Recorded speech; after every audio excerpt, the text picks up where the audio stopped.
started. Thank you all so much for coming. I'm Karim Sajipur from the Carnegie Endowment, and we're here to discuss today the battle for power in Iran and Iran's evolving political architecture. And we're very fortunate to have three top-notch panelists, each of whom has a very distinguished background, and each of whom has a different perspective about where power lies in Iran, and each of them, has a different implication for U.S. foreign policy as well.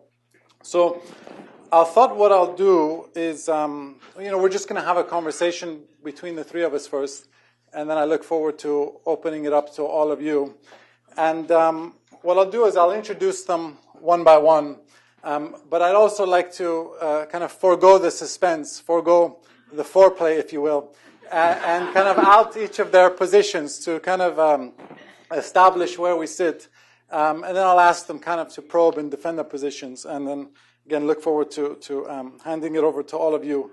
To my far left is Mehrzad Burujardi from Syracuse University, who has written one of my favorite books on Iran called Iranian Intellectuals and the West.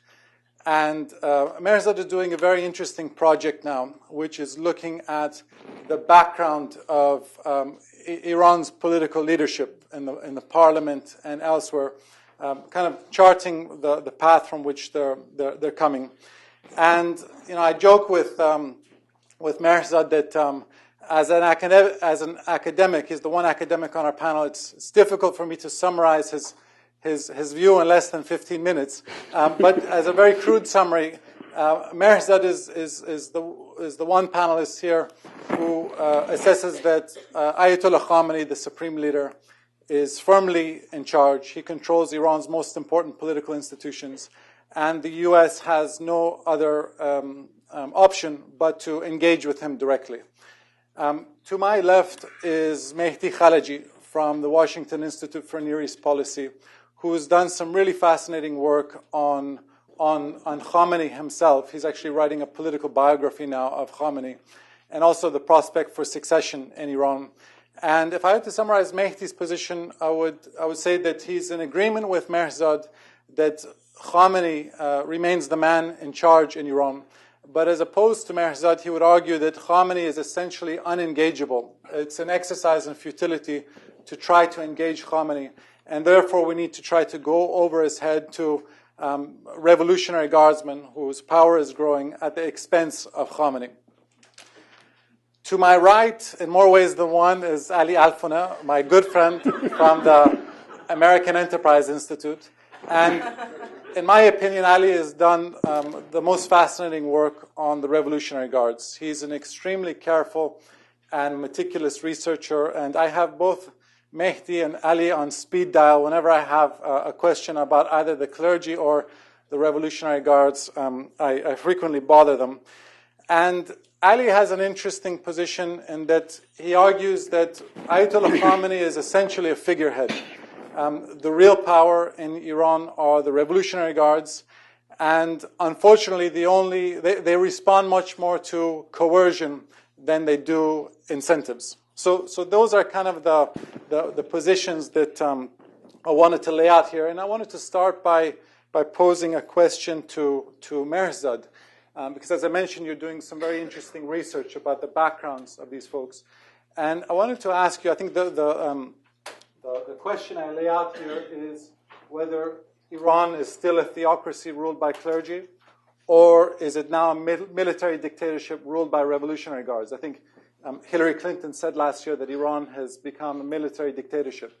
I wanted to ask you, is our anecdotal assessment that there are less turbans in the Majlis, there are less clerics in the Majlis, and the Revolutionary Guards are now increasingly a political and economic force? Is that borne out in your research? And just to provide some context for the audience, in the late 80s, a few things happened in Iran which I think planted the seeds in some ways for the Revolutionary Guard's rise.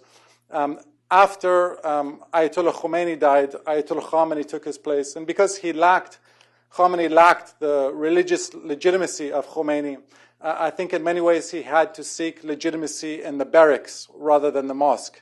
And I think that's one explanation for the rise of the Revolutionary Guards. The other is that there was an 8-year war with Iraq, which several 100,000 Iranian men were employed in. And once this war ended, I think there was a question of how these folks were going to be employed, and for that reason, it opened up some space for them in the Iranian economy and Iranian politics. So that's my question to you, Marzad. Is this kind of anecdotal assessment we have that the Revolutionary Guards are on the rise at the expense of the clergy, is that borne out in your research? Okay. As you pointed out, there seems to be two dominant perspectives nowadays as to who is in charge. One is what I refer to as the theory of sultanism, arguing that Ayatollah Khamenei has become a new sultan, utilizing Max Weber's argument about sultanism, and that the buck stops with him and he's not responsive to anyone. And my argument is going to be that even though the Iranian regime has elements of sultanism, it is not proper to call it a sultanistic state just right now, because some of the defining characteristics of sultanistic states are not present in Iran. On the other hand, we have another theory, the theory of Praetorianism, that argues that the Revolutionary Guards have taken over. And with all due respect to my friend Ali and to Hillary Clinton, I disagree. I disagree because I think, especially in this town, we seem to be working on anecdotal evidence. And as an academic, that's not my style of operation. So, as you pointed out, with the help of a colleague here, we have put together a database of over 1,900 members of the Iranian political elite from day one of the revolution to the present, gathering over 100,000 fields of information. Based on that data, what I can tell you right now is the following: that it is true that the share of IRGC, the Revolutionary Guards, has been going up in every institution of power in Iran, across the board. So in other words, in the Expediency Council, Experts Assembly, Parliament, Cabinet, etc., the number has been going up. So that today, some 20% of the Expediency Council members, 6% of Experts Assembly, 19% of the Majlis, and 27% of the cabinets are former IRGC members. However, it is inaccurate to claim that the Revolutionary Guards far outnumber the clerics. The numbers indeed indicate something quite different, in the sense that, according to our data, clerics constitute 43% of Expediency Council, 100% of Experts Assembly, 58% of Guardian Council, 16% of Majlis, and 4% of Cabinet Ministers. In other words, the only arena where the IRGC members outnumber the clerics is in the Cabinet. Everywhere else, it's the clerics that have the upper hand.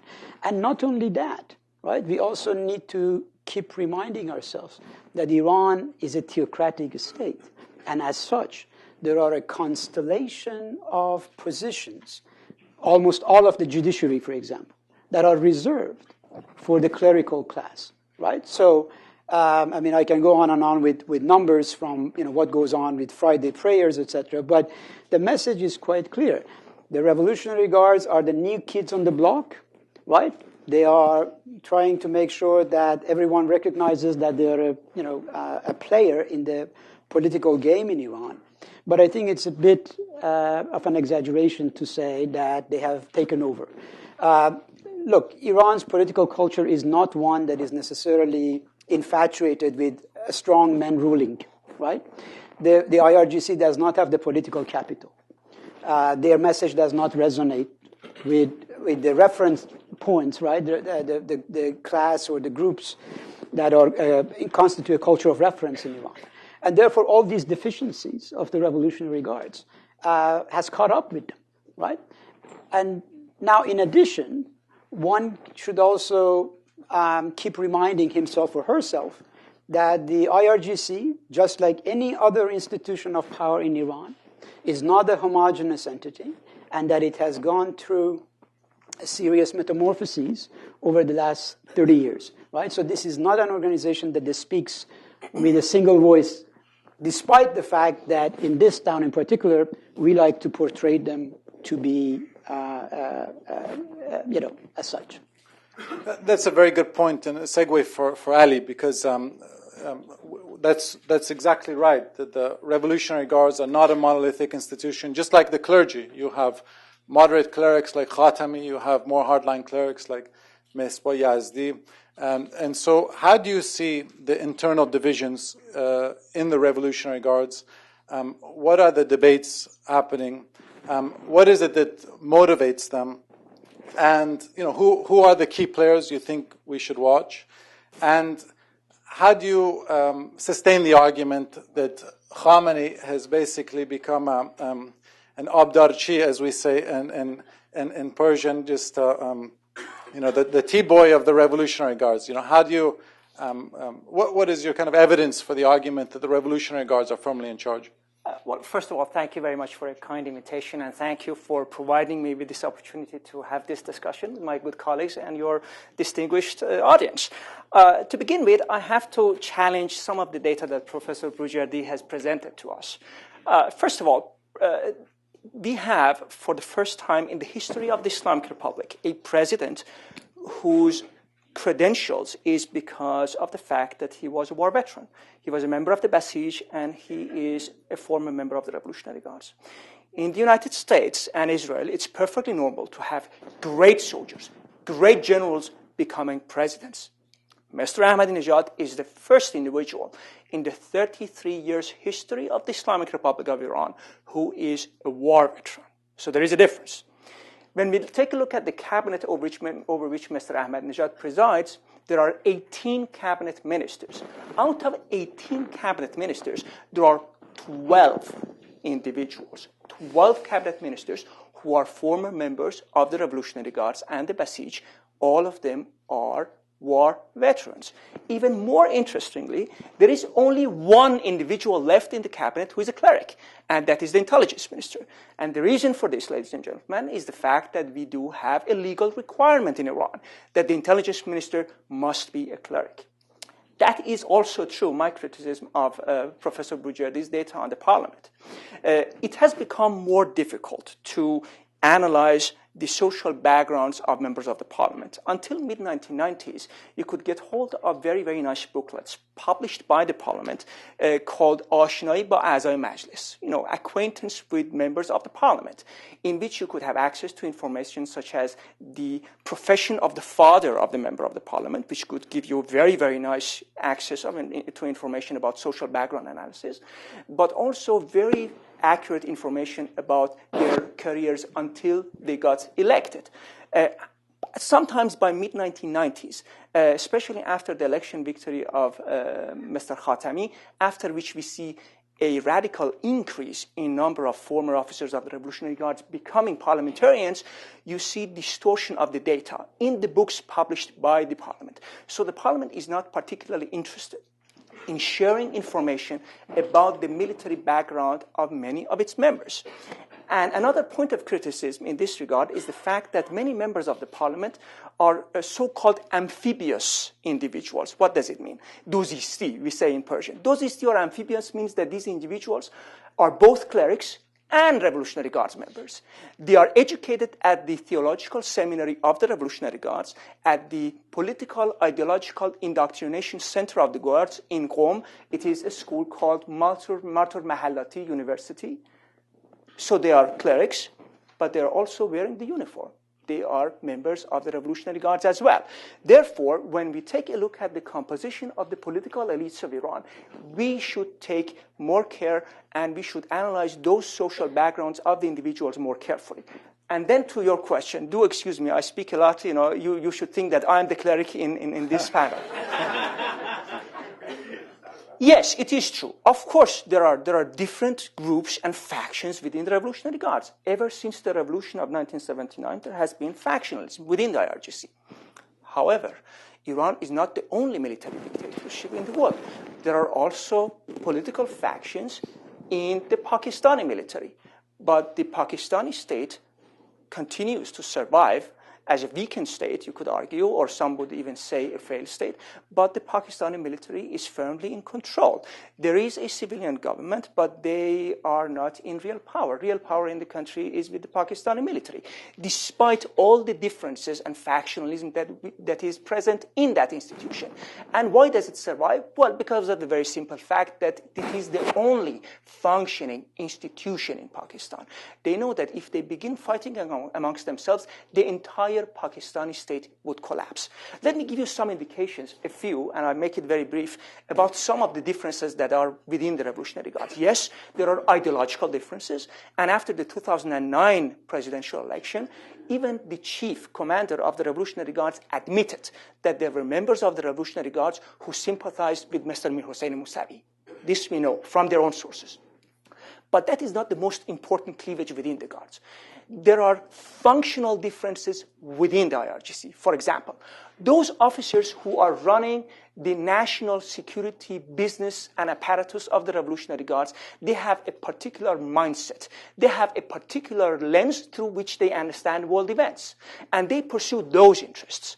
But within that organization, within the Revolutionary Guards, there are also individuals who are professionally tasked with the job of making money, producing profit for the economic empire of the Revolutionary Guards. And the first priority of those individuals within the organization, of course, is to make money. And there are every once in a while clashes of interest. There are conflicts within the organization because of the functional differences within the force. And I shall not elaborate on social differences, difference between the Basij and Revolutionary Guards and that kind of things. We can get back to that. But the most important thing is that the IRGC is increasingly behaving like the Pakistani military. Despite of its differences within the organization, it's managing to survive.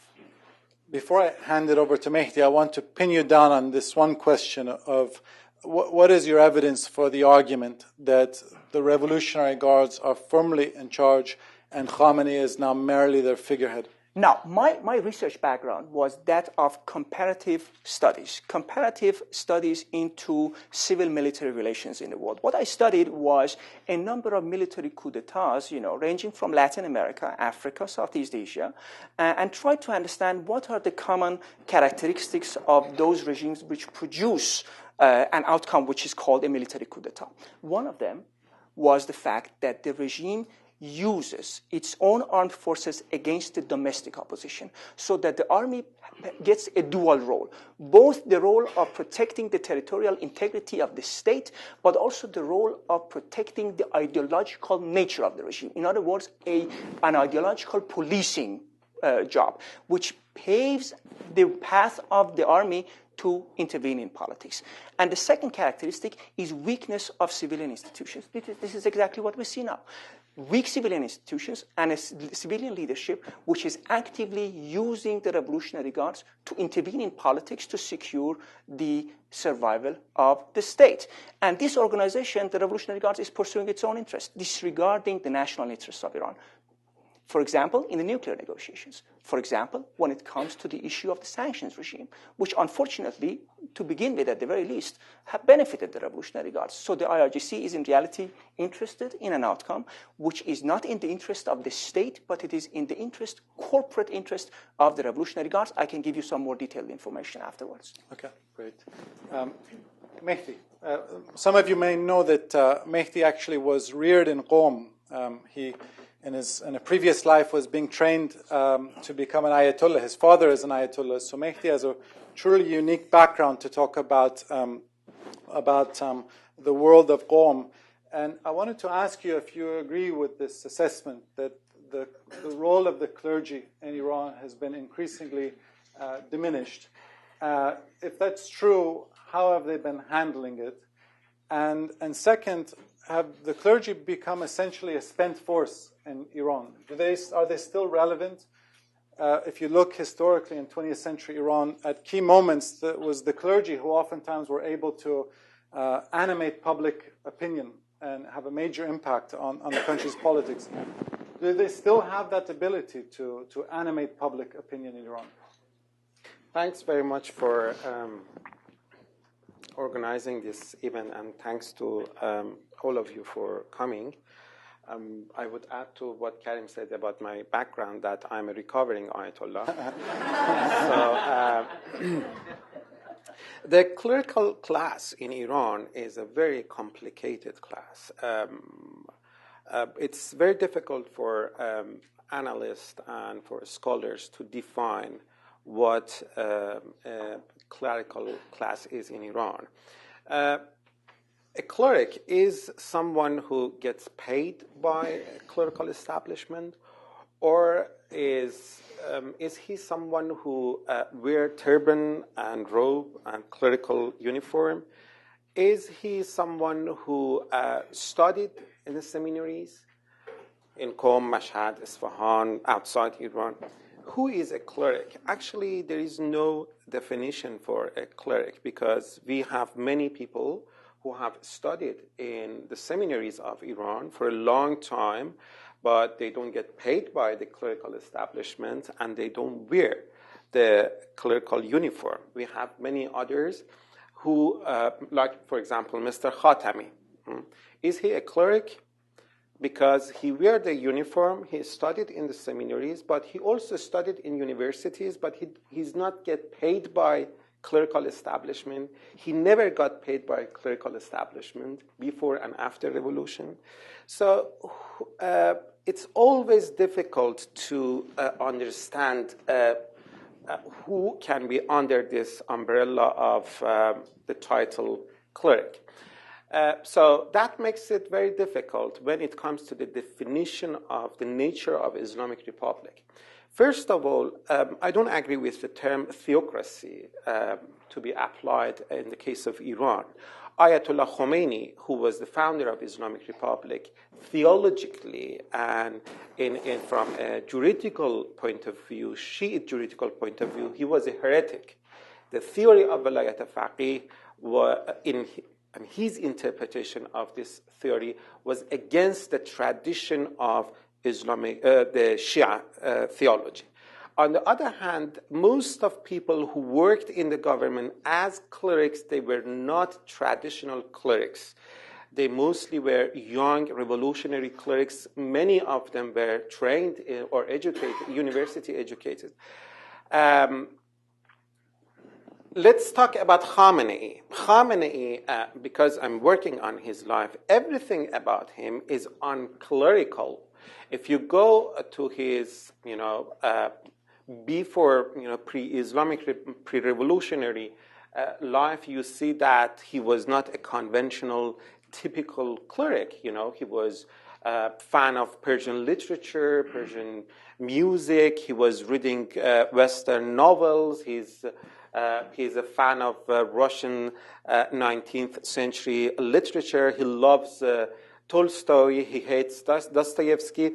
So and he smoked pipes, and even the way he wear this clerical uniform is not a traditional way of wearing it. After revolution, you don't see him in a clerical position. For a while, he is a deputy of Revolutionary Guard. He is the representative of Ayatollah Khomeini in the Ministry of Defense.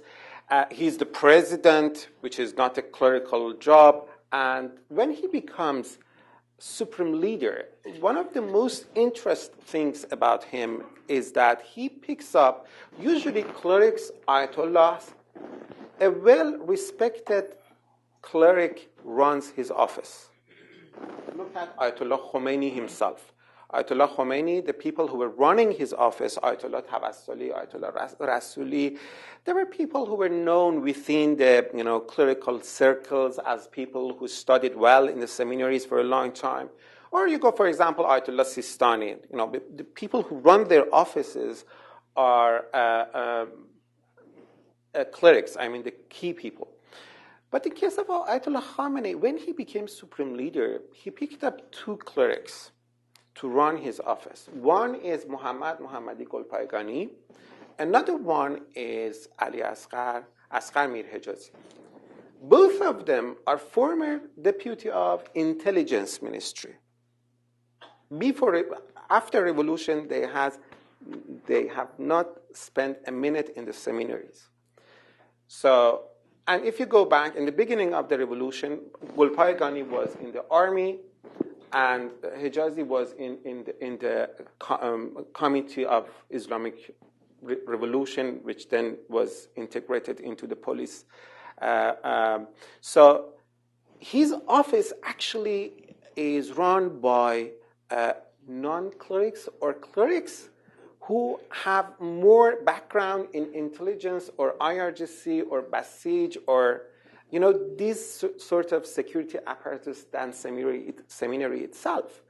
We know that Khamenei, his religious credential was not recognized within a clerical establishment. Okay, let's go back to your question. If you are talking about clergy in Iran, we have to distinguish between two things. One, individuals. Second, the establishment itself. Clerical establishment has no systematic relationship with the government. While the official religion of the country is Shiism, and none of legislations can go against Islamic law, religious establishment, clerical establishment is not the source of legislation. The only source of legislation in the country is a lay secular organization called parliament. So clerical establishment as an institution has no systematic relationship with the parliament. All parliamentarians can be non-clerics. There is no condition for an MP that there is no requirement that force him to be a cleric. No, they can be all lay people. On the other hand, we have some specific positions like members of Assembly of Experts, the Supreme Leader, the Minister of Intelligence, the Chief of Judiciary, that requires them to be an Ayatollah. But that's it. For the rest of the government, none of them should be an Ayatollah. And something else. This is not the clerical establishment who introduce its candidates for Supreme Leader, for Assembly of Experts, for Chief of Judiciary, for the Ministry of Intelligence. This is the government who decide who's going to be in these positions. And what's interesting is that, yes, judiciary, the head of judiciary is a cleric, but they don't pick up their staff from seminary. They have their own universities to train cleric judge for the judiciary. Ministry of Intelligence. What's interesting is that recently Mr. Saidi, who is the representative of Ayatollah Khamenei in Revolutionary Guard, he said that we are going to create IRGC seminary to train IRGC's clerics. That's very interesting. It means that the clerical establishment itself does not train cadre for any section of the government. If they want to use clerics, they have to train their own clerics. So that's why I wouldn't call Islamic Republic a theocracy. It's very difficult to call it a theocracy. There is another reason for that. A theocracy means that a government which is based on religious teachings and religious theology. What is in Iran? What gives authority to a ruling jurist? What makes him different from other jurists is not his juridical knowledge. There are many Ayatollahs out there. Many of them are more knowledgeable than Ayatollah Khamenei. Ayatollah Sistani is known to be more knowledgeable Ayatollah in the Shiite world. He has the broadest range of followers throughout Shiite world. What makes a ruling jurist different than other Ayatollahs is not theology, but his ability to recognize the interest of Islamic Republic. So in case of any conflict between Islamic law and the expediency of regime, by his order, expediency of the regime trumps Islamic law. So, in other words, The ruling jurist is not the one who implements Islamic law, is the one who has religious authority to dismiss Islamic law, to ignore Islamic law. So that makes it difficult for Islamic Republic to be called a theocracy. Let me press you on this question of whether the clergy still have the ability to animate popular opinion in Iran. Are they still relevant in that respect? None of the movements we had in the past were explicitly seeking secular, liberal, democratic values. Even when in the period of constitutional revolution 100 years ago, when some clerics, few clerics supported this revolution, it was not because they were in love with secular democratic values, because they were against decisions made by Shahs of Qajar, and they wanted to change the situation. They were looking for more stable government to protect their law. Don't forget that Mirza Shirazi, one of the greatest marja in Iraq, he issued a fatwa against the use of tobacco, which was very troublemaking for Nasruddin Shah. So in the course of Iranian revolution, clerics were not supporting secular democratic ideals. So they were supporting the idea of anti-Americanism, anti-imperialism, just social justice, and this sort of things. The thing is that clerical establishment cannot support democracy genuinely. The democracy, we don't have a theory for religious democracy yet in Shiism. We have religious intellectuals, but they have nothing to do with clergy. I'm talking about clergy. The Shiite theology is incompatible with the liberal political theories. So I don't see any democratic movement in future that can open space for the leadership of clergy. So I think the clergy in a secular government would continue to become traditional, but marginalized. They would lose their leading role. Mersad, Ali made the point that many members of Iran's political elite are so-called amphibious, which is to say, not that they're reptiles, but that they're both have a background in both the Revolutionary Guards and the clergy. So in many ways, this kind of debate I've created today is a false one. It's a false dichotomy between the clerics versus the Revolutionary Guards, because you have some clerics that are closely aligned with Revolutionary Guards against other clerics and vice versa. So my question to you is, what is a better way of framing the internal fault lines with Iran? If you're saying it's not the clerics versus the Revolutionary Guards, what are the important battles which are taking place in Iran? And if you have any also... Sure. No, I'm not sure that we need to do away with that dichotomy. I think it is still quite relevant. And so let me elaborate on that by responding to some of the comments Ali made. The first point about Ahmadinejad being a war veteran, I don't know how that was considered a criticism of what I said. Okay, so what? There is no conspiracy. Not only Ahmadinejad, we have seen a generation, right, of people who went and served in the war. There's the new generation who has arrived. These are the newcomers. In every institution of power, my data shows that the number of Revolutionary Guards as well as the war veterans are going up, right? So there is no conspiracy about that. I didn't quite get the significance of why is it that Ahmadinejad, nor is it really accurate to say there has been a qualitative difference between Ahmadinejad and others. 19% of Khatami's second administration were people with Revolutionary Guards. Ahmadinejad's present cabinet is 27. So how significant is that 8% extra one if we want to really dwell on the numbers? I'm not sure about that. Your criticism as to not being able to rely on some sources, yes, mindful of that. We are being scrupulous in terms of checking out the background of these people. So I cannot bother you with, how we do double checking of information, not just based on one source and another, looking at person's personal bios, looking at interviews, double checking information with regime insiders who have left Iran, et cetera, to verify the data. And again, as far as these amphibious types, again, the numbers are not really that significant to be able to do away with the dichotomy. And regarding Mehdi's argument, let me just say, as a political scientist who teaches comparative politics, right, we have a certain categories of regimes.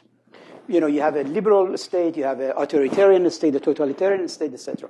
When I encounter a regime such as the one in Iran, where by looking at the nature of the constitution, by looking at the ideology of the state, by looking at the leadership cadres and on and on and on, you will see this open expression, right, of religious sentiments and ideological preferences for Islam that satisfy my requirements for calling a state a theocratic state, right? Look, in a way, for those of you who have seen the Harry Potter movies, right, you remember that famous scene where you go to the train station and there is a magical door opens up, you go in the wall, and etc. Looking at Iran as if it is that train station, right, using that as a theocratic state is quite misleading. It is when you go through that hidden door and enter this fantastical, world of the Islamic Republic where you will see how things go. So we cannot argue by anecdotes, nor can we argue by ideal types, right? To say a true theocracy should be like this. We have a theocratic state, bastardized no less, right, in front of our eyes. And it is operating in the manner that it is, but that's the fact of life about, the Iranian state right now. My argument is that the clerics are still quite relevant because these guys have been consolidating their base. It is true. I mean, again, we need to look at the logic, folks, right? Look at it this way. Because in Iran you do not have political parties, therefore revolutionary guards can perform the function of the political parties in many ways, right? They can come and do that. Because the clerics are losing the electoral game, they are increasingly gravitating toward non-elected offices in Iran and therefore opening up a space for these former Rev Guards, former war veterans, etc., to be able to come and populate the spaces left by the departure of the clerics. But to look at the data on the Majlis, for example, and say, okay, therefore the Revolutionary Guards are winning, the clerics are becoming irrelevant, is quite misleading. Because you will see when you track the clerics that they are migrating to more important positions, right, in the bureaucratic state, whether it's the Guardian Council, whether it's the Assembly of Experts, and on and on and on. So we cannot take a snapshot view of Iran's politics or the personal or the career of any one individual and say, at this point in time, this is what is happening. We need to have a camcorder image of Iran and look at the career of these guys, where they end up, etc. So my argument is this. My argument is that, again, another metaphor. Ayatollah Khamenei, Mehdi is quite correct. When he came, he was a nobody, right? He had a crisis of legitimacy. It was a mediocre Hujjatul Islam, etc. When he came to power, he was like a mini miner. Today, he's a monster truck, right? The evolution from being a mini miner to a monster truck has come about because the guy is quite a deft, a skilled political player. He has been able to outmaneuver every one of his important clerics, right? From the likes of Rafsanjani, Karoubi, Mousavi, and everyone else, right? To the entire reformist camp. Frankly, over the last 2 years, again, putting aside my political preferences aside for a moment, over the last 2 years, tumultuous years, post-2009, Ayatollah Khamenei has worked brilliantly. He has gotten rid of the reformers. He has, marginalized, intimidated Ahmadinejad and his gang, right? There is no one in Qom. Name one single Ayatollah in Qom who has the ability, the name recognition, the ability to mass mobilize. There are 160,000 clerics in Qom, throughout Iran, that depend on their monthly stipend, 160,000 that depend on monthly stipends from the office of the coordinator of the seminaries, right? Or their number says 220, but we have in terms of human bodies, we have 160,000 people. So, in other words, he has created a machinery where no one in Qom has the stature to. Is Ayatollah Makarem Shirazi, right? Sobhani and others, are these household names? People able to challenge Khamenei? Look, if we adopt an institutional approach, and that's really my bottom line for the presentation today, that reasoning by anecdotes is simplistic, right? I cannot look at this person and that person. We need to have an institutional approach. The institutional approach tells us this guy has been, assuming more and more power, able to marginalize his opponents throughout the last 23 years, right?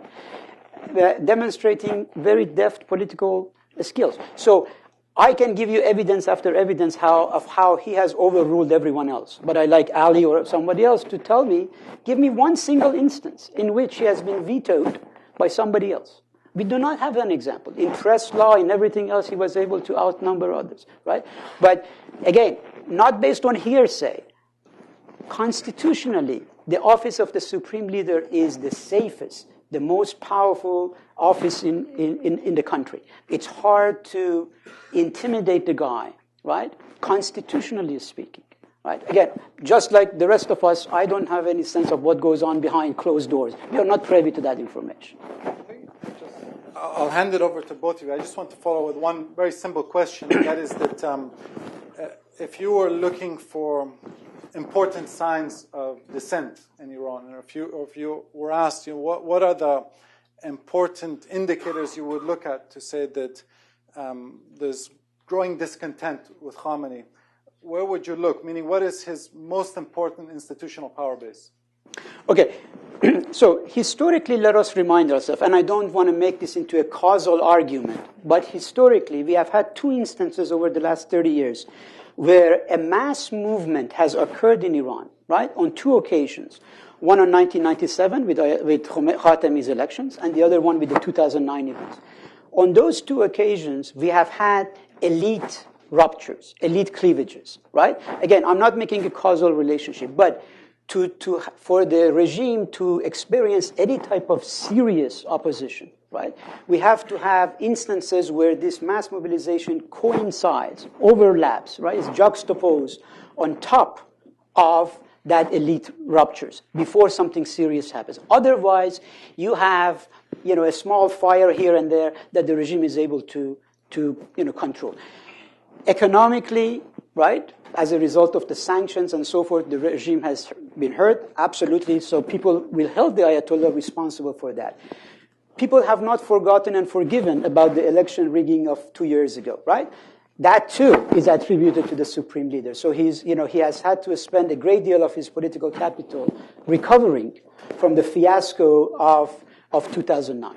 But again, looking at it as a political scientist who looks at the balance of power, I ask myself, is this guy really weaker now than he was 5 years ago, 10 years ago? Where is this power coming from? What's the power comes basically from the fact that he has made a long series, and I have a name if you want, name of organization.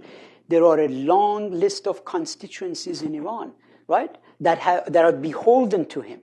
Let me just give you one instance, right? There is such a thing with the innocuous name of the Imam Khomeini Imdad Committee, right, Help Committee.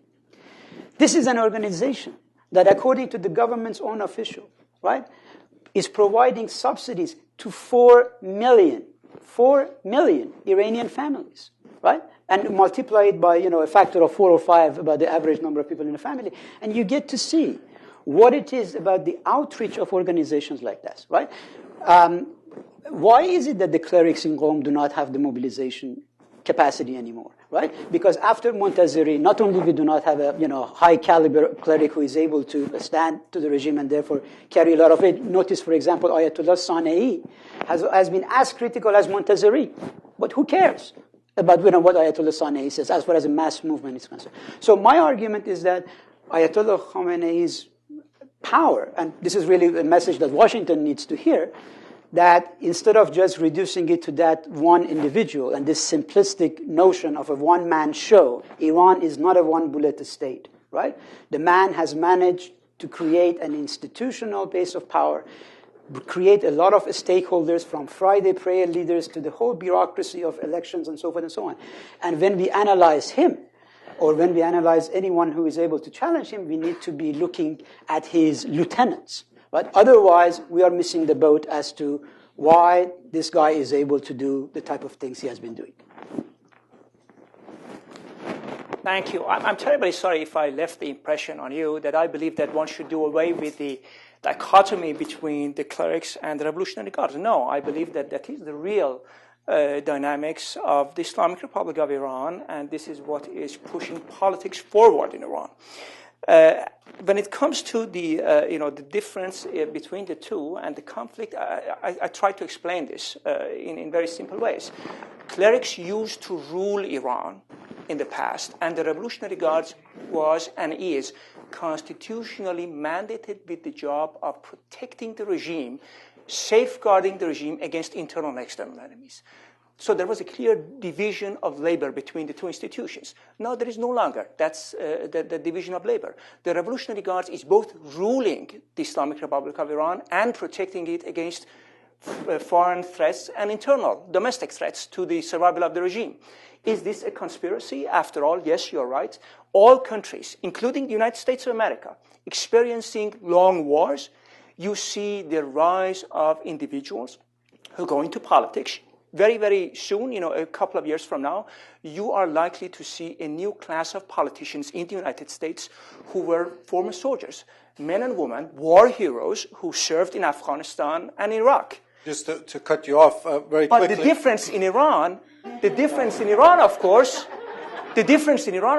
is the fact that there is not a single individual representing the regular army in the cabinet. There has not been a single individual whose military past was served in the regular military since 1989 until today, since the abolishment of the Ministry of the Revolutionary Guards.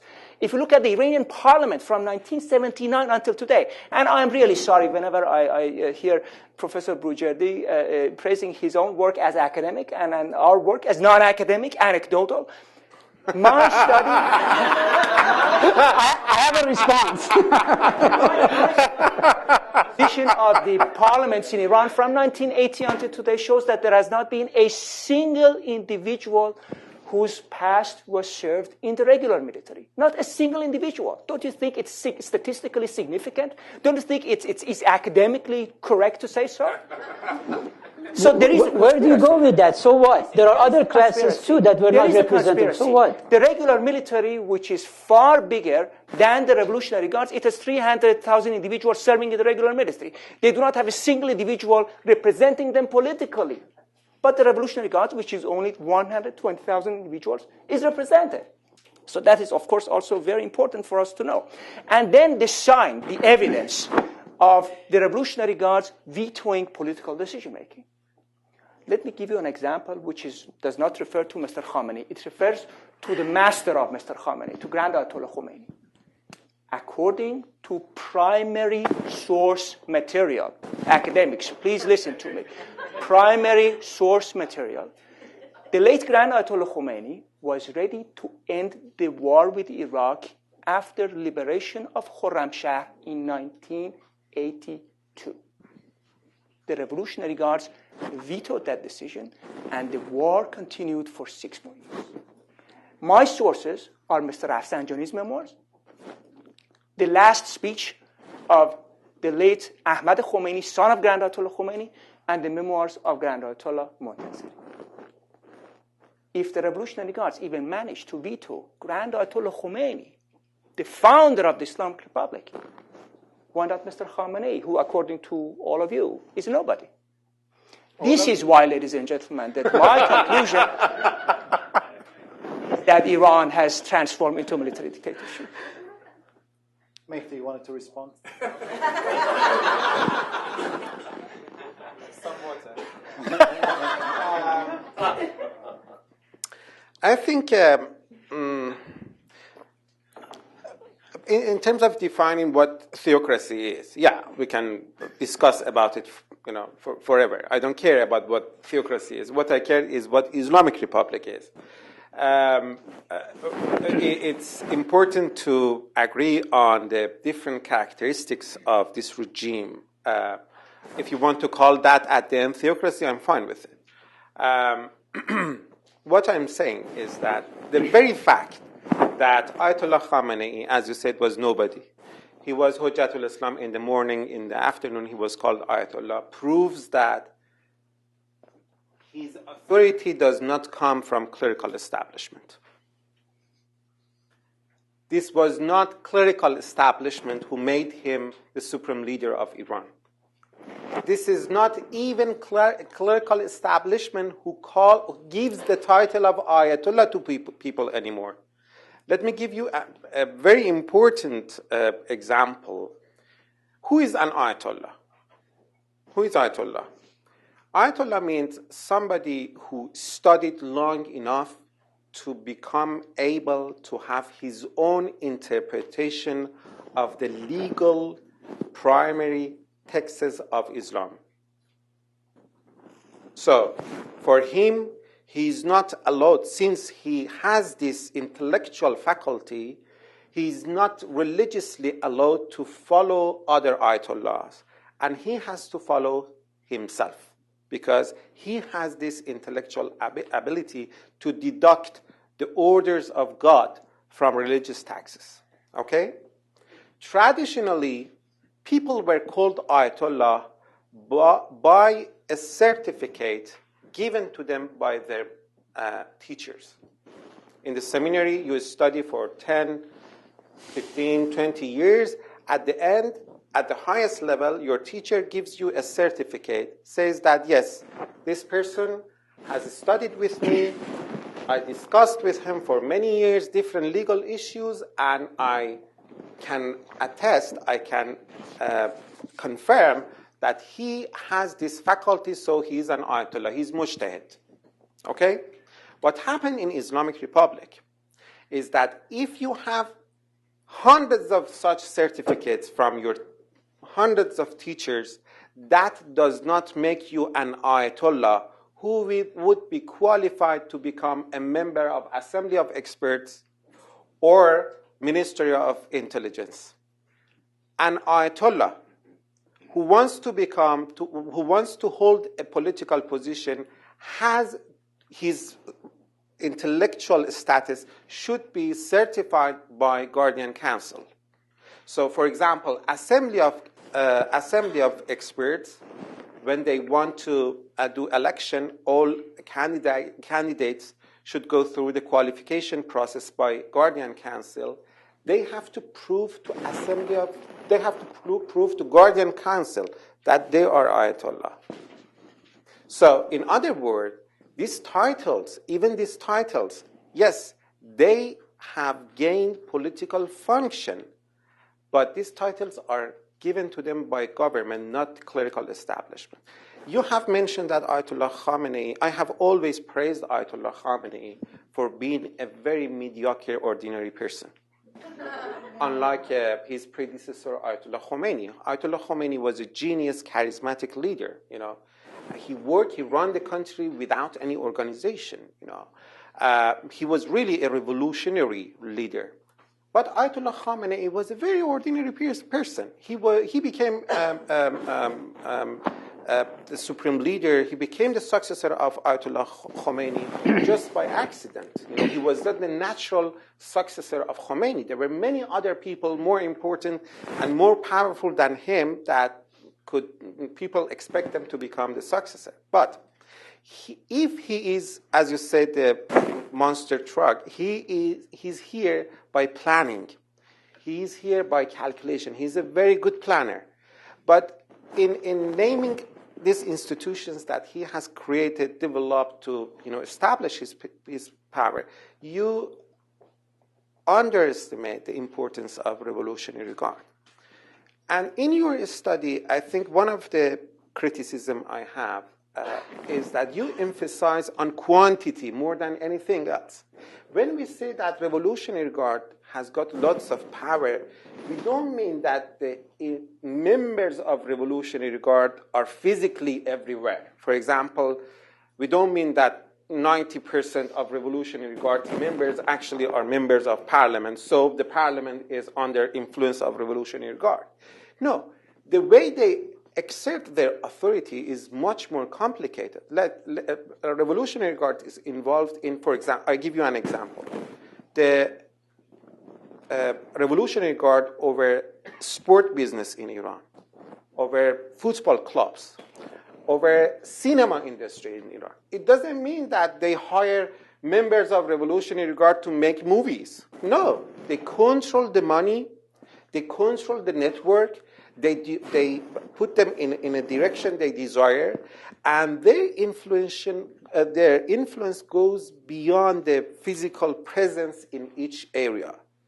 And I think that too much emphasis on the quantity would undermine this fact that even you can be a cleric, but you can be extremely under influence of Revolutionary Guard, as clerical establishment is. You said 200,020 clerics are in Iran, but my number says more, because the statistics in Iran always are problematic. But let's say 200,000 clerics. There is a special unit, a military unit in Iran called the Imam Sadiq 83 Brigade. Yeah. They are something like 2,000 people, and they wear this Basiji uniform with turban. They are very bizarre animals. So these people, 2,000 people in Qom, they control 200,000 people. If you think that Ayatollah Makarem Shirazi or other clerics, they don't dare to challenge Khamenei, is because of those 2,000 military men in Qom. So that's the influence of Revolutionary Guard. So it's not only about numbers. Second, with regard to Ali, because we shouldn't leave him without criticism, I was about to praise you for that. Good, I didn't praise you. Something that, Ali is making money by working on Revolutionary Guard. I'm making money by working on Supreme Leader. So we have personal conflict of interest. So don't take it seriously. So it's very personal. Look, when Ali speaks about the Revolutionary Guard, he forgets that the Commander-in-Chief of Revolutionary Guard is Khamenei. Yes, Revolutionary Guard runs the country, but who's the leader of Revolutionary Guard? It's Khamenei. We forget that. Revolutionary Guard could not get where it is now without Khamenei, as Khamenei could not have been powerful without Revolutionary Guard. They rely on each other. They depend on each other. So yes, Revolutionary Guard is very important. I think that's the most important organization in the country. But because of Ayatollah Khamenei, and my concern about post-Khamenei is not who's going to be next supreme leader, is who's going to be the next commander-in-chief of Revolutionary Guard. That's the main question. Because Khamenei now managed, as you say, the Revolutionary Guard is very factionalized. Different factions are there. Sometimes they fight over economic or political interests. They have different ideologies. But so far, the consistency and integrity of this Revolutionary Guard was sustained by Ayatollah Khamenei. If he goes away, who's going to keep this organization from disintegration? That's a crucial issue. I know Merzad wants to respond, but I want to actually move away from the weeds and kind of more esoteric points and jump into very concrete points. And I want you to imagine that my friend Gary there is Hillary Clinton. She's here in the audience. And, she has on her mind a couple of very important questions. This is the reality. Mm-hmm. And I'll pose this to all of you before, handing it over to the audience. And that is, how will the acquisition of either nuclear weapon or nuclear weapons capability change the power dynamics in Iran? Would your assessment, what you're saying today, change if Iran were to acquire a nuclear weapon, or would you see it as a consolidation of power for the Revolutionary Guards. Ali already thinks they've consolidated power, but I ask you, how will the power dynamics change if Iran were to acquire a nuclear weapon or nuclear weapons capability? That's the first question. Second, what would happen, and this is of course extremely speculative, but what would happen in the event of a military strike on Iran's nuclear facilities? Would that prolong the longevity of the regime? Would it decrease the longevity of the regime, or would nothing really change? And I'll go one by one, please. Okay, so let me start with the second question as to whether it will help the longevity or not. Look, I think it's important to keep in mind the nature, right, of the attack and the timing of it, what happens. So, in other words, the attack can happen right now, and it can be within the threshold of pain for the regime. However, a year from now, right, the economic embargo have taken effect. There is a massive amount of discontent with the regime in terms of its economic performance. There might be a different, reaction there. So the intensity is there. Frankly, I think we need to be a bit prudent in how we answer your question. I think the only perhaps thing that one can say with some degree of certainty is that a devastating attack on Iran can set in motion the wheels of ethnic strife. Okay. Beyond that, I am not sure that this is going to either, give a lease of life to the regime or not. Right. But I think, if anything, it is going to intensify ethnic strife. As far as this first question of who would benefit from it, look, the Revolutionary Guards, the Supreme Leader, and the clergy, in a way, can all benefit from this thing. Imagine, for the Khamenei and for the clerics, the acquiring of nuclear weapons can be a life insurance policy, right? That no one is going to dare attack you, particularly the United States. And I don't know whether we get to the discussion of U.S. policy, which I think is we will wrong-headed. But, if it gets to that point, right, they will take it as a life insurance policy.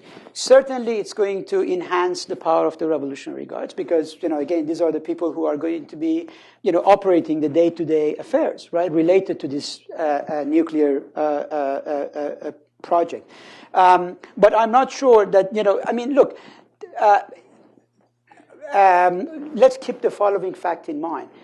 The Revolutionary Guards can benefit. They can have power over the clergy, not just by acquiring the nuclear bomb, right? The Revolutionary Guards can have the power just like the media has, right? By agenda setting. They can tell the Supreme Leader what to worry about, right? These are the ones who are providing him with the daily reports about the security conditions in the country, right? So you don't necessarily need to have the nuclear fire. The clerics, the IRGC can cook up all sorts of arguments for the manipulate him. Absolutely. That's his point, though, that they're basically manipulating him. But this is the agenda-setting power, right? That they can certainly have. Sure, there is no question about that. Maybe. But I think it would be. There are two things. What Ayatollah Khamenei think. Ayatollah Khamenei think, as you said, that acquiring a nuclear bomb is a life insurance policy. He think that look at Pakistan, which is much worse than Iran, how United States is friendly and nice with them, and they are not able to push too much for their demands. And look at Libya, when Muammar Gaddafi gave up his nuclear policy, nuclear program, NATO invaded Libya and overthrown him. So he thinks that it would protect the regime. And I've heard from former officials of Islamic Republic that had we had nuclear bomb in first decade of Islamic Republic, Iraq would not have been able to attack us. So this is what they think.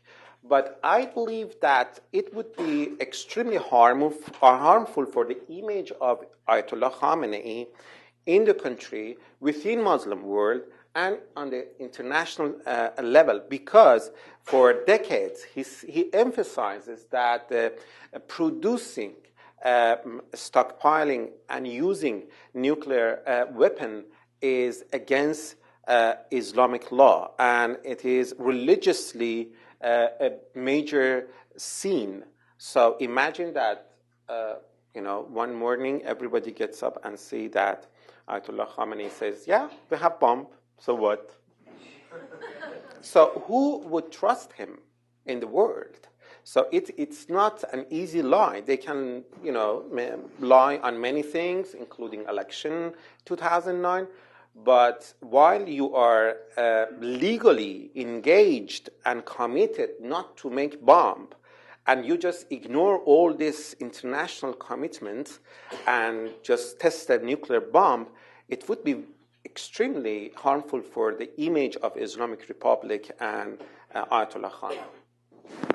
Well, I agree that historically, all states which managed to develop nuclear bombs, the institutions which benefited most from the bomb were institutions involved in building bomb. That was the case in Pakistan. That was the case in China with the People's Liberation Army. That was the case in the Soviet Union. So the regimes, they managed to benefit from the enhanced prestige of having done the project.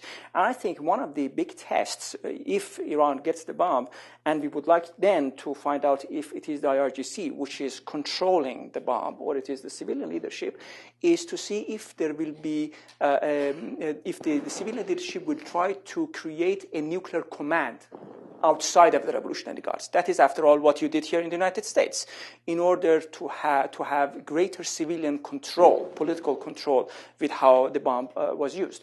So if there is going to be a nuclear command within the IRGC or preferably outside of the IRGC, that would actually, history would prove me wrong and prove those two gentlemen and right. When it comes to the regime survival and longevity, to be quite honest with you, having a nuclear bomb did not secure survival of the Soviet Union. Why? Because the Soviet Union had political problems and had economic problems. Iran's population is getting better and better educated. Better educated people living in big cities demand political right for participation, and no bomb is going to change that fact. This is, after all, what the Arab Spring is all about. This is what the 2009 revolt in Iran was about. So I would not say that the bomb could secure the survival of the regime in all eternity. No. So I want to hand it over to all of you now, and I've lost my glasses, so I can't see beyond the fourth row. But I will bunch a few questions together. I can't see beyond the fourth floor. I said that's good with that. So let me start here in the front with Nico Hang. Please introduce yourself and try to be concise. Sure. Nico Hang from Khodnevis.org. I have a question. If we compare the Islamic Republic with the animal farm, Mehdi talked about the animals, actually. So who are the other pigs? And are they going to use the dogs against Napoleon or not? One. I'll go with this one first. Okay. Why don't I go in the back there? I see a hand. Whoever has the mic can just hand it off to someone who looks like they're going to ask an interesting question. Hi, my name is Farzin Farzad. I'm with the newly formed network of Azerbaijani Americans from Iran. And I want you guys, whoever can answer this, to elaborate on the issue of ethnic strife in Iran. I think it's very hard to have a 2-hour-long discussion about Iran without mentioning the role of ethnic minorities and the power sharing that could or could not happen within the next few years, particularly in the context of the diminishing relations between Iran and Azerbaijan, particularly Azerbaijan deciding within parliament to try and change the name of the Republic of Azerbaijan to the Republic of North Azerbaijan to gain some sort of favorable stance with the Azerbaijanis. There is a growing sense of ethno-nationalism within the Azerbaijanis that constitute about 1/3 of the population of Iran, and they constitute a very large majority of the IRGC. And there's a lot of historical precedent into ethnic divisions within the country, particularly in Azari himself. Yes, that's. Okay. He was born in Mashhad. He's half Azeri. He doesn't speak Azeri very well. Oh, he's very well. No. And the head of opposition is Azari too. Well, we take your point about. Thank you very much. Let me hand it over because your question was a good one, but it was a bit longer than I wanted. Please, here in the front. I'm from Buenos Aires, national defense expert, and NDU former student here. My focus is counterterrorism. So whenever I attend these kind of meetings concerning these kind of closed societies, I try to understand these societies and in which way we, from here, from wherever, we can help the United States to accomplish the huge task to stop terrorism. So my question is, if you suppose today were asked to lay out kind of strategy to stop terrorism, to stop the career of weapons of mass destruction, especially in Iran, to which are you going to focus the strategy? To the Revolutionary Corps, to the cleric, to the government? Because up to today, the United States is fighting a kind of asymmetric war. They are fighting against societies with huge religious and deep religious feelings, and that is a kind of deep religious feelings are not easy to defeat. Okay, thank you. So we have the role of ethnic minorities and the power structure in the Revolutionary Guards. We have counterterrorism strategy for Iran. And then the first question was an Orwell reference about Animal Farm, which feel free to answer whatever you like. But we'll try to be brief so we can get more questions. So Marcel, please. Let me add just ethnic strife, and you perhaps can deal with the Animal Farm question. And Ali is our resident expert on all things military, so he will handle the terrorism question. Look, I think there is no point denying, right, that there are a lot of ethnic grievances in Iran. It has been that way. It is not necessarily popular in the dominant style of Iranian historiography or nationalism to agree, to concede that there have been, wrongdoings done to these minorities. But I think that's basically denying the facts on the ground, right? Surely this is an argument that can be exploited by all sorts of vested interest here and there, for their own particular reasons. But I think if we are putting our hats on as political sociologists, right, not necessarily partisans of this line and the other, I have to look at, let's say, Baluchistan. I have to look at what is going on in Khuzestan, etc., and ask myself, some troubling questions. Are these people being represented in the, upper echelons of power? The resources that are being given to these provinces, are they commensurable with their numerical strength and so forth? And the fact of the matter is that both before the revolution and after the revolution, there is a lot to be desired, right? There is a lot left to be desired in terms of better distribution. In Persian, even the government has two categories for the various 30 provinces in the country. We say the deprived provinces and the more well-to-do provinces. And again, ironically enough, the deprived provinces happen to be the provinces that are predominantly on the borders of the country, in the four corners of the country. This is not a coincidence. But I also want to warn that we should not jump from this to the argument that the Azeris, the Baluchis, the Arabs, whoever are willing to secede from Iran. Again, there is no need for a speculation. I think we have a very great example. There is a concrete example of an 8-year war, right, where the Iranian public at large, regardless of what provinces they were coming from, they demonstrated their loyalty to maintaining the territorial integrity of Iran. And it didn't matter. You're absolutely right. Many of the Revolutionary Guard leadership, etc., were coming from, Azerbaijan region. I come from the Khuzestan region. My house was destroyed in aerial bombing, by Iraqi forces, etc. But that didn't mean that, the people who I went to high school with, many of them of Arab descent, were not willing to pick up, guns and fight the Iraqis because the Iraqis had invaded Iran. So, we have to understand, I think it's fair to say that the problem of ethnicities, ethnic groups, the same way with the problem of, women, etc., religious minorities, are issues that should be on the table in a democratic Iran that has to come to terms with these realities, not denying them, but also recognizing where the popular mood in the country is. Well, Yes, I think this animal farm turning point has happened 32 years ago. You know, they overthrow this arrogant istikbar and replace them by oppressed people. And now we see these oppressed people. They are behaving much worse than those arrogant. I think in the future, hopefully, we wouldn't have that things. In the future, we wouldn't have a socialist revolution, but rather a democratic revolution. Sorry, is Mashai a new pig or not?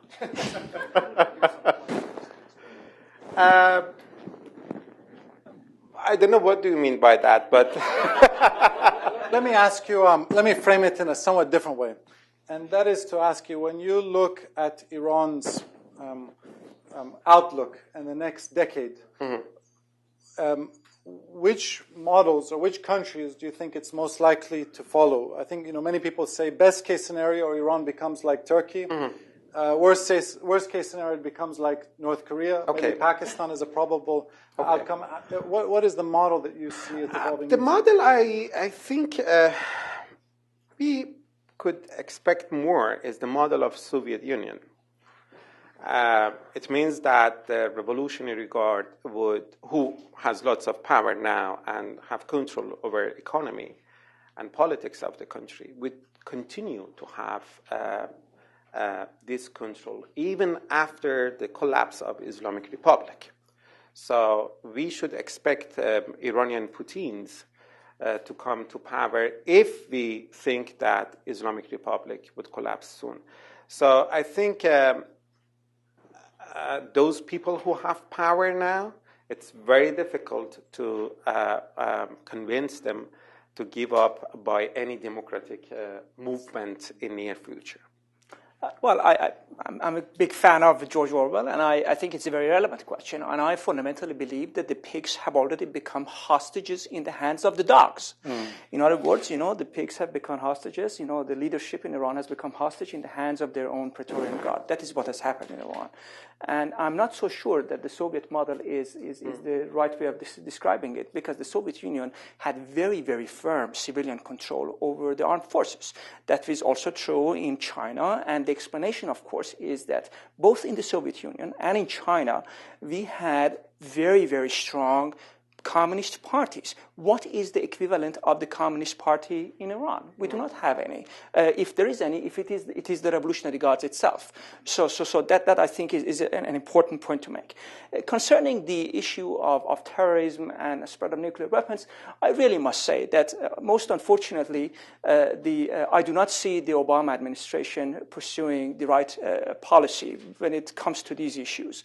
I believe that President Obama is a very, very civilized man. He's extremely sophisticated. He has a very large vocabulary, and that is the problem. That is the problem. During the Bush presidency, seriously, I'm very serious with you. During the Bush presidency, somebody asked President Bush, Mr. President, why did you invade Iraq? And he said that, well, that man, meaning Saddam Hussein, tried to kill my dad.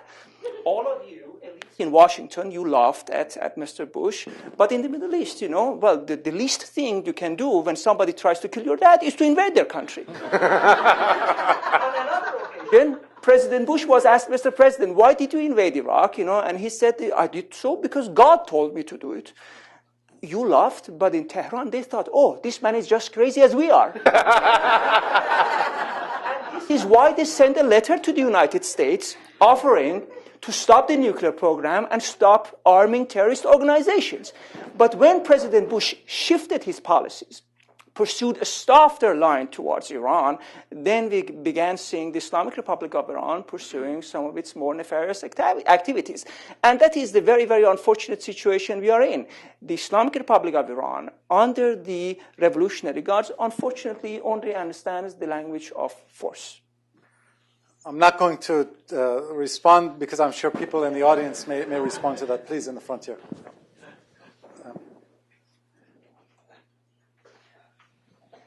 Judd Harriet, documentary filmmaker. With respect to economic sanctions, they're starting to bite, we understand. If they continue to bite, how will the Revolutionary Guards contain the damage? Will it damage them, or will they turn this to their advantage? Very good question. Is there any questions in the back? In the way back, yeah, please. Angie Ahmadi from National Iranian American Council. Can you speak up a little bit, please? I have a question from Dr. Khalaji or Dr. Brujardi. It was about the Ayatollah Khamenei's fatwa on nuclear weapons, and he said almost 100 times about that Iran doesn't want nuclear weapons, and again yesterday he mentioned that very clearly, that Iran doesn't need nuclear weapons because it seeks other types of power, like soft power in the region. How come this is really ignored in the West, and the nuclear discourse in the West is totally, well, basically they have this, they think that, well, Iran is pursuing nuclear weapons. Okay, why don't people take this fatwa seriously? That's a good question. Why Khamenei's speech and fatwas are totally ignored? Gary, please, in the front. Thanks. I'm Garrett Mitchell, and I write the Mitchell Report. And I want to start with the obvious, which is this has really been extraordinarily valuable. And the great value of this discussion is to have heard intelligent, competing perspectives on the country and the governance, et cetera. I want to. Karim began by saying we have, for the sake of discussion and argument, we have three competing perspectives here. Here they are, and the discussion followed. I wondered if, as we end up, it is possible for us to find three substantive, salient points, issues, questions on which there is agreement about the Republic and where it is today. I'll start by saying that it appears that the notion of the fracture line between the clerics and the IRGC, I gather, despite some batting around at the margins, I gather there's general agreement that that is a reasonable way to describe the condition of the Republic of Iran today. Maybe I missed it. But let's just say that might be one example. I'm wondering if there are two or three other examples where this group might say, and I think we agree on X and Y and possibly Z. Great, thank you, Gary. So I'll hopefully have time for one more round. I want you to take the question of the nuclear fatwa, and then feel free, Ali and Mehrsa, to comment on the other questions. The fatwa is a very interesting phenomenon. Actually, in Shiite jurisprudence, you can change your fatwa. So fatwa is not something permanent.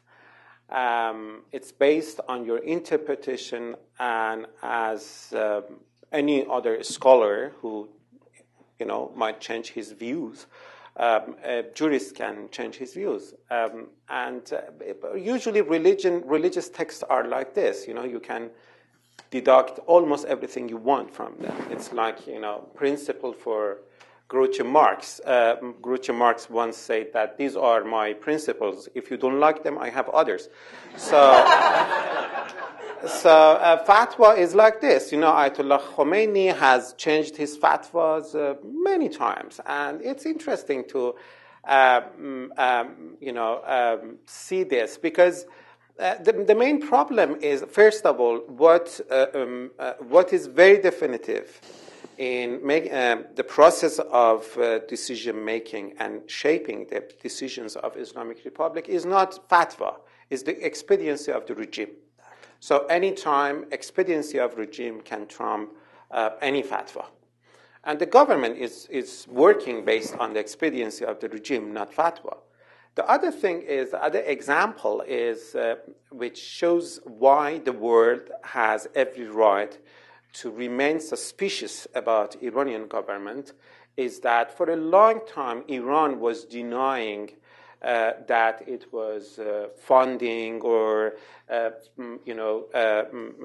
supporting Hezbollah. Always they were saying that our support is just spiritual and political. But it was very interesting to see these recent statements by both Ayatollah Khamenei and Hassan Nasrallah that, yeah, we are proud of getting money from the very beginning of the Hezbollah. Yeah, Iran has helped Hezbollah. All these things that before that was accusation suddenly became a matter of fact. So we shouldn't be surprised if, one day Iranian government tests a bomb and saying, oh, expediency of regime, required us to, make a bomb. And just fatwas can change. In this paper I've published a while ago, Nuclear Fatwa, I mentioned several examples of fatwa change by Ayatollah Khomeini. Talk a little bit about the effect of sanctions on the Revolutionary Guards? Absolutely. Thank you for your very, very good question. Most unfortunately, the Revolutionary Guards has managed to turn the sanctions regime into an advantage, at least in the short term.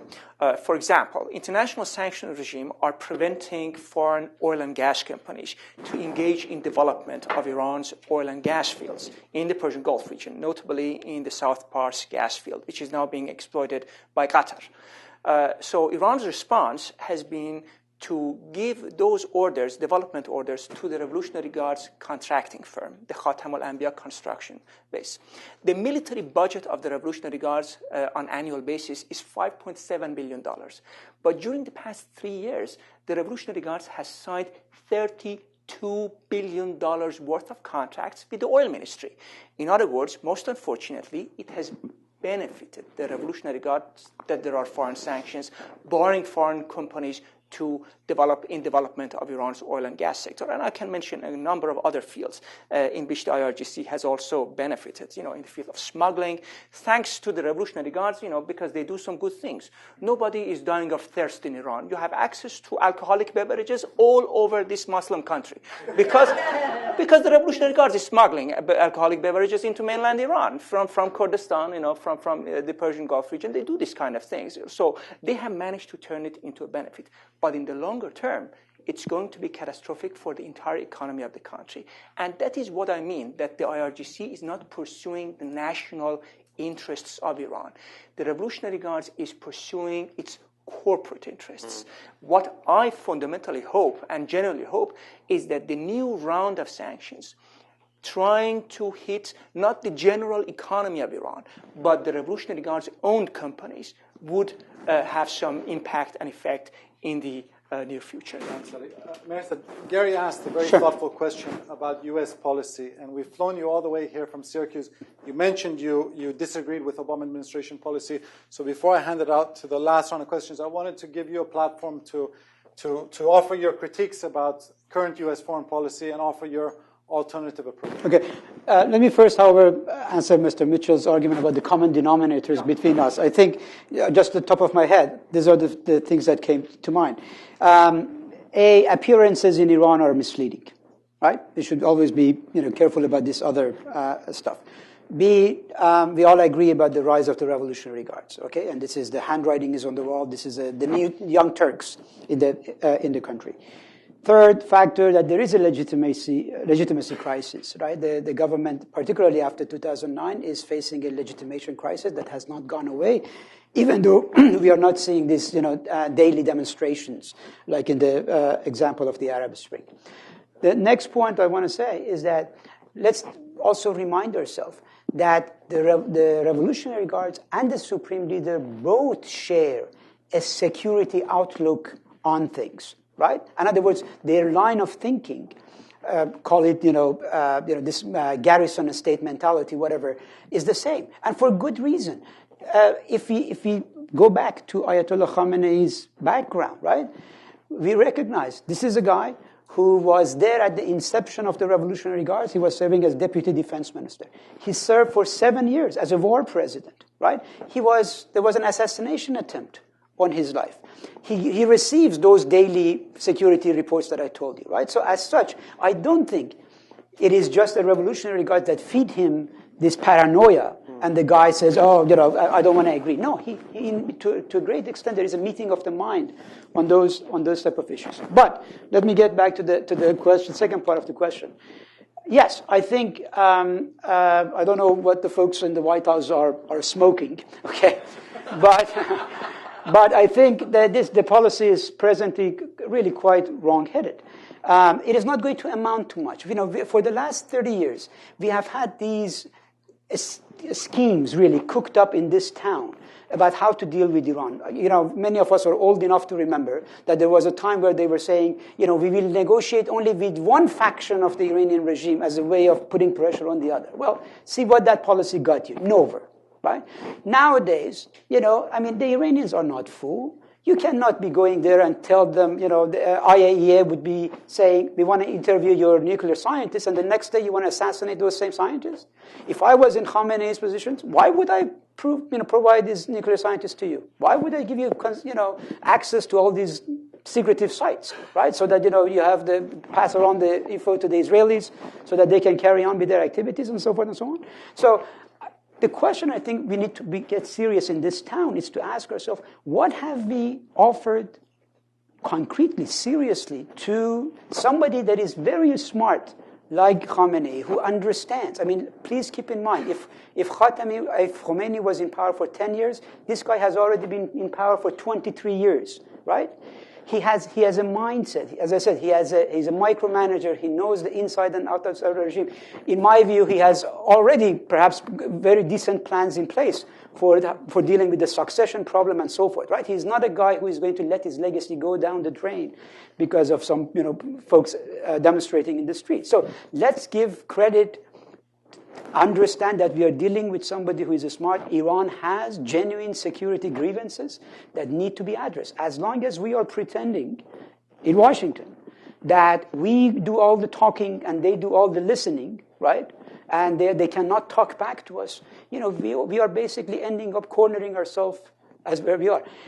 Look, I know this is the thesis of my good friend Mehdi here, but again, I respectfully disagree. I do not believe you can go around the head of Khamenei